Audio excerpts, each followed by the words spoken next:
The Legend of Zelda, 1986 Nintendo. Push start button. No, first we're going to run through the story. The Legend of Zelda. Many years ago, Darkness, Ganon, stole one of the Triforce with power. Princess Zelda had one of the Triforce with wisdom. She divided it into 8 units to hide it from Ganon before she was captured. Go find the 8 units link to save her, and all of the treasures, which I am not going to read off screen. You can just look at them yourself.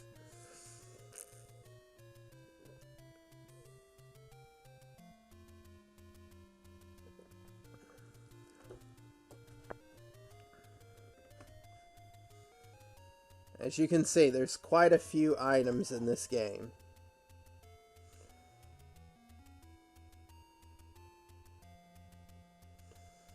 The Book of Magic and Magical Rod are my favorite items, by the way. And the Triforce. Please look up the manual for details, which I don't have a manual anymore. Let's push the start button. Hello, Insider2 and YouTube. This is Let's Play Zelda... Wait. I don't go by that anymore. Hello, YouTube. This is CasualOGamer. And today I'm starting a new Let's Play. The Legend of Zelda. The original. And this ain't really a new Let's Play. This is actually the second time I've ever LP'd this game. And it was my first LP I ever did. Back in those days, I was a lot more naive and dumb of a person, but I managed to beat this game without dying. Who knows what my progress will be this time around. I am not promising to do a no deathless run, because that was really hard. I did both quests without dying, and I'm just saying, that's insane. We're going to do this a dungeon an episode, and by the way, I am not heading to the first dungeon first. I want to get some upgrades. First thing I want to get is some rupees. We want to get about 20 rupees so we can purchase some bombs. And I messed that up. I cannot get that item. That really bites. These guys, which I forget the name of.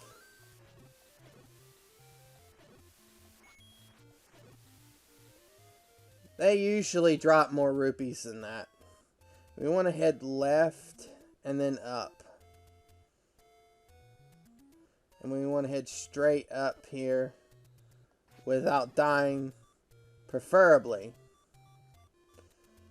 There's some blue Tektites here, but I think I'm going to skip them for now because there's a fairy over here. Unlike the future Zelda games, there is no slashing of your sword. You can only stab, which kind of bites, no offense. It's kind of one of the reasons why this game is so difficult. That, and you can't move diagonally.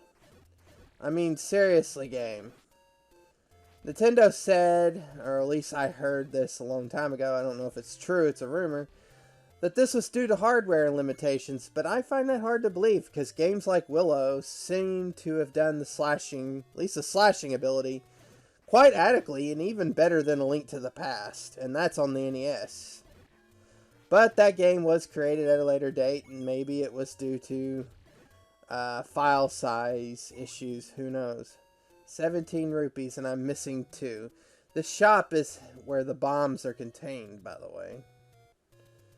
Let's kill these moblins here and see if we can get some gold off of them. I'm getting fairies out the yazoo.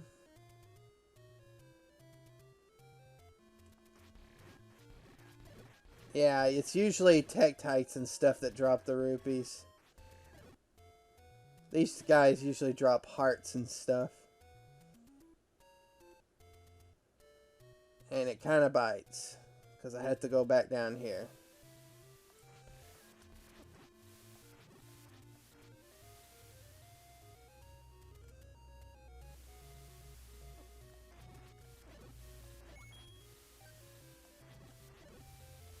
There we go. Perfect. 24 rupees. That's more than enough. Now we just need to head back here. Head up again. Neat little trick. You can go off screen here to avoid enemies like this. If you're in an open area, that is. These guys are back. Let's just go ahead and buy the bombs.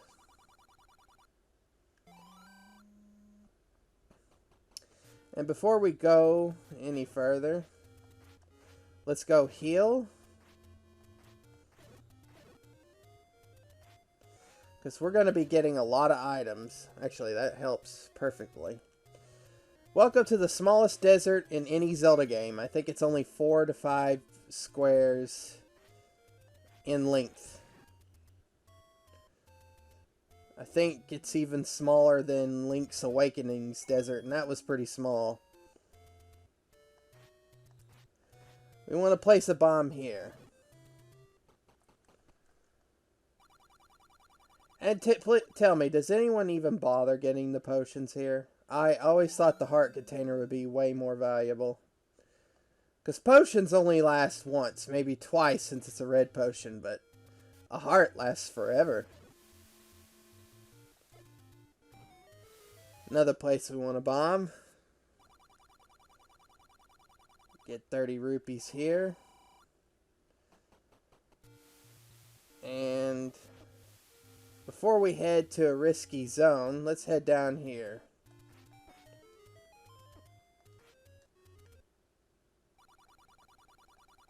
It's a secret to everybody.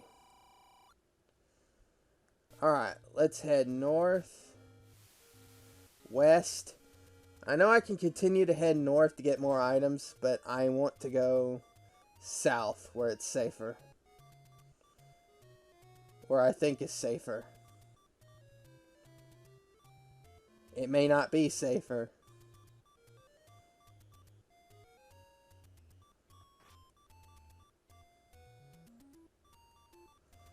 It may be more dangerous. We did it! We made it to the hill zone.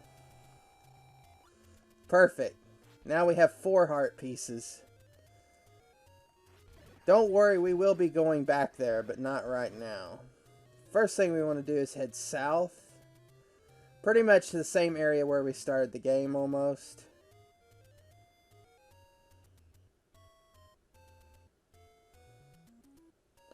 I want to enter from this side. I want to get these blue Tektites though, because they tend to drop rupees.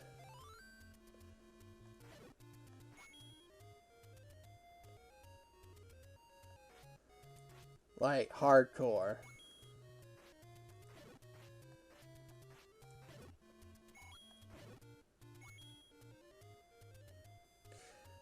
Now, we want to bomb this. Take the one you want. Well, I want to take the one that gives me more health at the end of the day. Now we want to head back again. And we're going to be heading to the main shop, as I like to call it. There is an area in the game when you first start. You head north. We'll just head to the starting area so I can show you where it is in better detail. Head north at the starting screen. This is the very first screen in the game. And head left 1 screen. There it is. The first shop you run into. And we want to buy the blue candle here.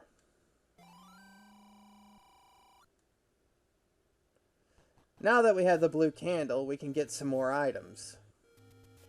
First item on my list we're going to get is another heart container. Better switch to the blue candle. By the way, in case y'all don't know, there's a shop here. I hate these Zoras. You see, some people think these are called Zolas, but they're actually called Zoras, and Zoras used to be the bad guys in the older Zelda games. Alright, now we have 6 heart containers. I want to head back this way real quick. We still got some questing to do.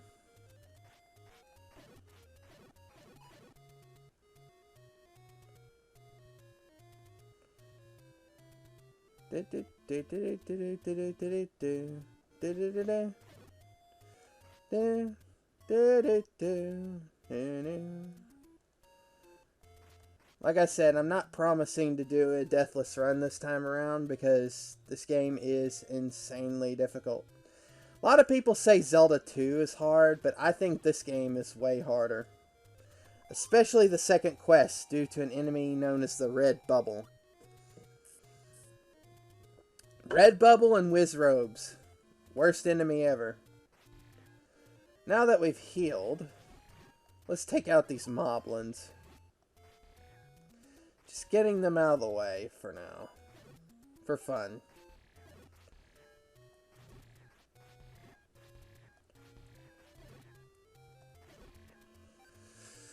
Alright, we want to head west. Actually, south. Then west. Alright. We want to use the blue candle here. And go down this path.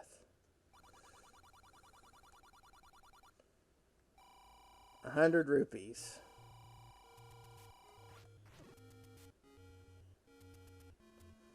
We want to use the blue candle again. Right here. To get an additional 10 rupees. I think it's 10 or 30. I'm not sure. Alright, now we want to head back. Back to the way we originally were going. Actually, there is one more spot. I only have one bomb though, so if I miss this... actually, we'll do that later. There's a place I actually do know where a secret is, and I want to get to it first. There's actually a bombable wall south of the forest. Sorry about that, I had some technical difficulties. I'm back. There's some bombable walls.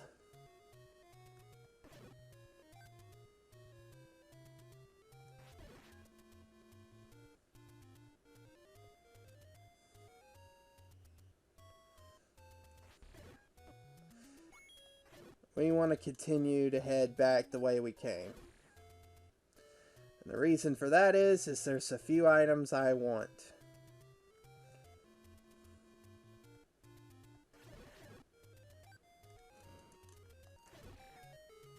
I'm hoping this ain't a fine.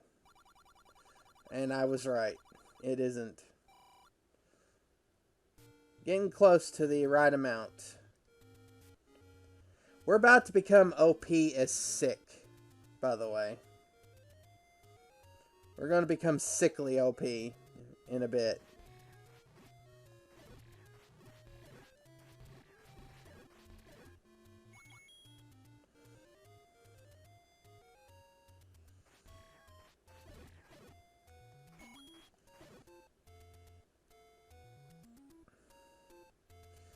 There is a burnable bush.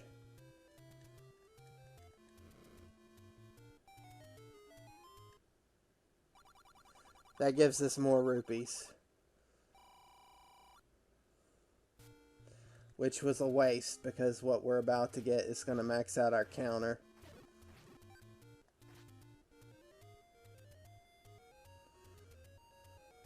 Yeah, this is like 6 or 7 spots. Like I said, you can go down here, avoid enemies, go back up, go north. We want to head north and head left.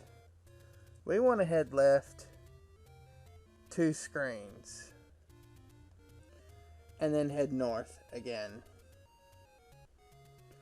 This enemy's called a Lionel, if I remember right, and we don't want to fight him. We want to wait till he goes down Because he'll kill us. Especially being a blue Lionel. No, down, down, boy, down. No, that's the wrong way. Hang on, let me reset him. That's not where I want you to be, but you know what? Forget it.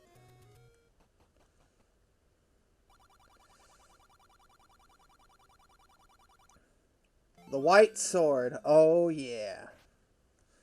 This is what I'm talking about. I don't want to face that Lionel.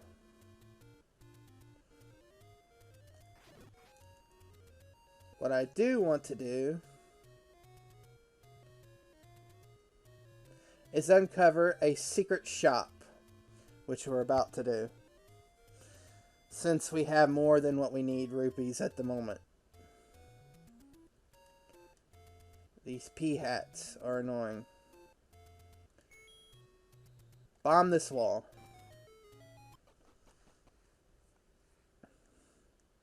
Oh yeah, we can't access that, right? I forgot. I don't have the prescription yet. That is a potion shop, by the way, in case anyone doesn't know. You need a prescription, aka the letter, to activate it.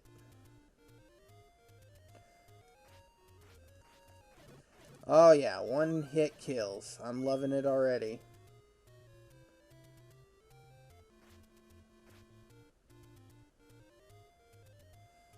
One hit shots.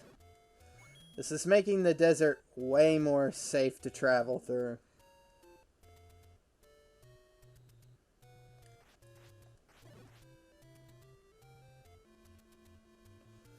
This is a secret. There is one more secret we need to get to. But first, let's get the letter.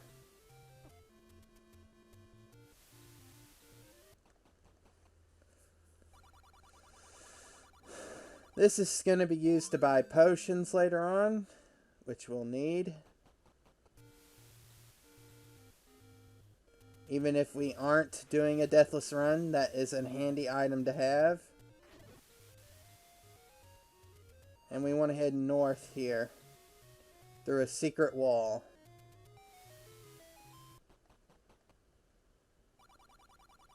We're about to max out our rupees.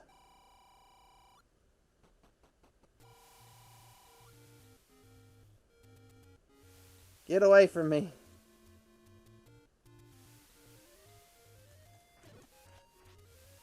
Let's see if I can cheese them a little bit.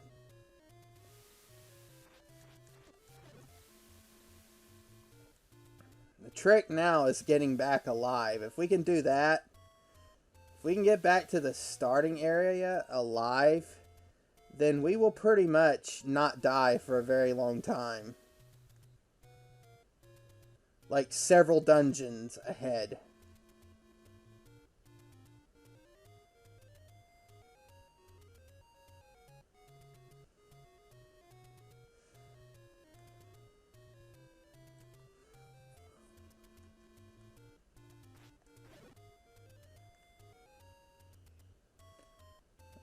And while we're at it, let's go and heal. We pretty much have set the game up for where we will not die for a very long time. Pretty soon. The next item on our list to get is called the Blue Ring, and we are getting it before we even beat the first dungeon. That's the beauty of Zelda 1, folks. That is the beauty of Zelda 1. You don't have to do things in any particular order, just like Breath of the Wild was inspired by. Which I never got to play because I don't have a Switch. I have an ex-girlfriend who I bought a Switch for. And she sold it to get a laptop for her. I guess because it reminded her of her mother, so I didn't make a big deal about it. But, you know, not going to go into my life. But, yeah. Long story short. That relationship ended horribly. And hurt. Like most of them do. Alright, now we have the blue ring.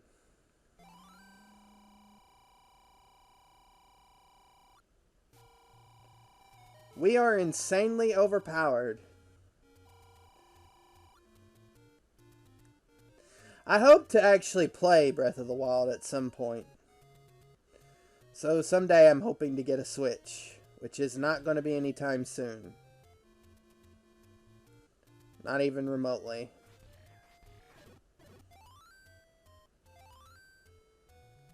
Got bills to pay and a whole bunch of stuff. Again, not related to Zelda. Oh wait, we are going the wrong way. Because now, it's alright for us to head to the first dungeon. I am ready for it.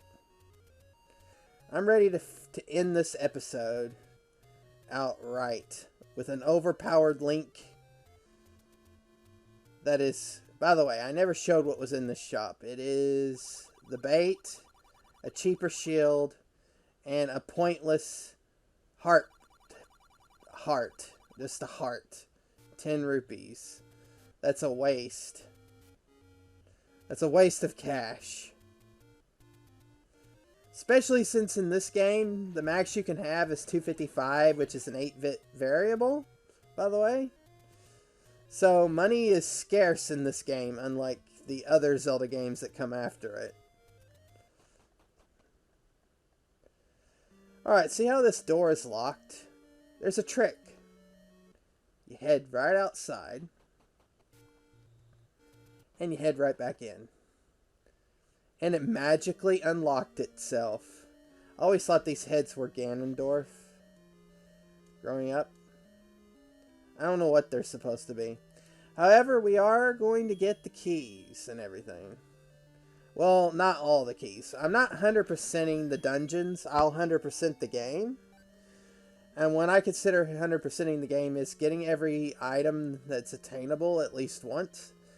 And the compass and map of each dungeon, along with the Triforce. That to me is 100%ing.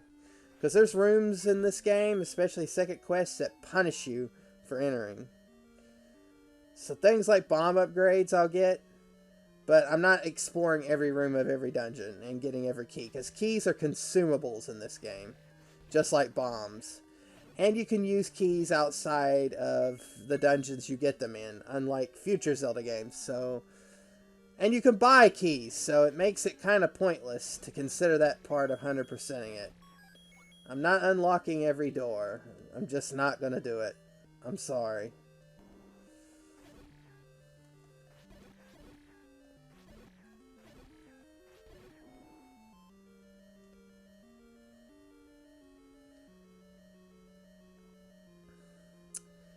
I decided to head back this way because I think if I remember right...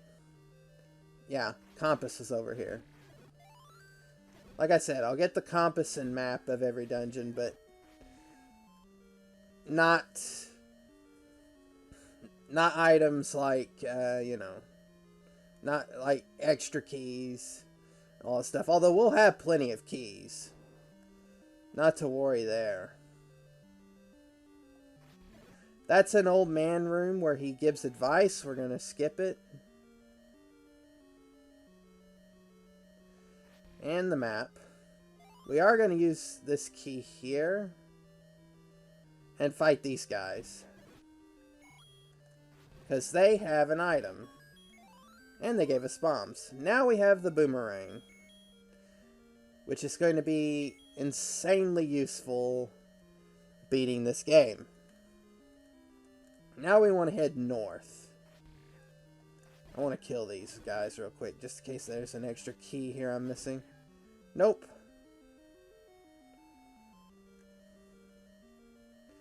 There is a skeleton key. Ha ha ha ha ha ha.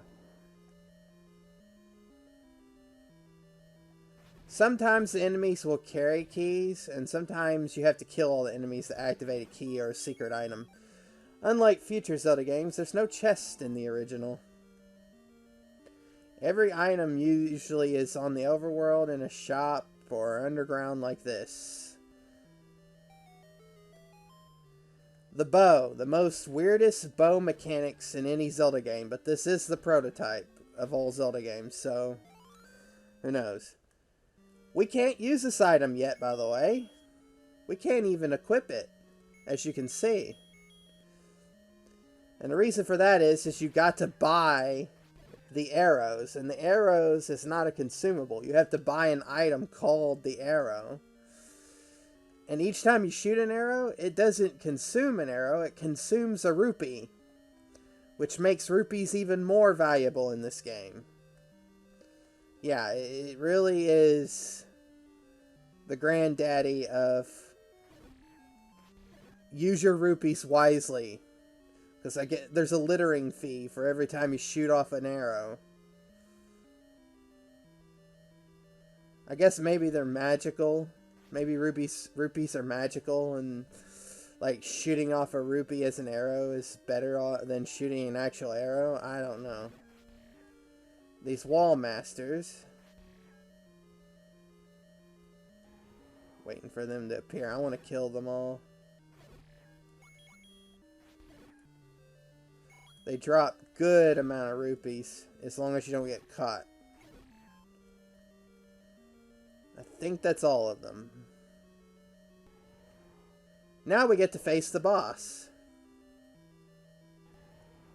which I think his name is Aquarius. He's a unicorn dragon thing. And I killed him in 3 hits.